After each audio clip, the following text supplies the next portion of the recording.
వజూ అనేది నమాజ్కు ముందు మన శరీరాన్ని శుభ్రం చేసుకునే పవిత్ర ప్రక్రియ. ఇది మన మనస్సుని, శరీరాన్ని శుద్ధి చేస్తుంది. ఒకసారి హజరత్ జాబిర్ బిన్ అబ్దుల్లా రజల్లాహు అన్హుతో మన ప్రవక్త ముహమ్మద్ రసూలుల్లా సొల్లల్లాహు అలైహి వసల్లం గారు ఇలా అంటారు: జన్నత్ అంటే స్వర్గం యొక్క తాళం చెవి నమాజ్లో ఉంది, మరియు నమాజ్ యొక్క తాళం చెవి వజూలో ఉంది. మనం వజూ చేసేటప్పుడు ఈ 3 ముఖ్యమైన దువాలను చదివితే ఎంతో పుణ్యం.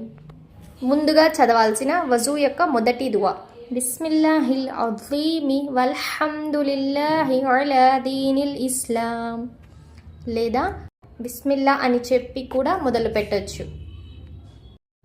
గుర్తుంచుకోండి, బిస్మిల్లా అని చెప్పడం అస్సలు మర్చిపోకండి. ఆ తరువాత వజూ యొక్క రెండవ దువా. ఈ దువాని ముఖం కడుగుతున్నప్పుడు చదవండి. అల్లాహుమ్మా గ్ఫిర్లీ జంబీ వవస్సి'లీ ఫీ దారీ వబారిక్లీ ఫీ రిజ్కీ. వజూ యొక్క ఆఖరి దువా. ఈ దువాను కాళ్ళు కడిగిన తర్వాత ఆకాశం వైపు చూస్తూ ఈ దువా చదవాలి.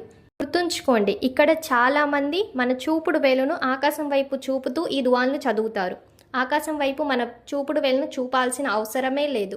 మనం ఆకాశం వైపు చూస్తూ ఈ దువాని చదివితే చాలు. రెండవ కలిమా చదవాలి. అష్హదు అల్లా ఇలాహ ఇల్లల్లాహు వ అష్హదు అన్న ముహమ్మదన్ అబ్దుహు వ రసూలుహు. ఈ కలిమాని 3 సార్లు చదవాలి. ఆ తరువాత వజూ యొక్క ఆఖరి దువా.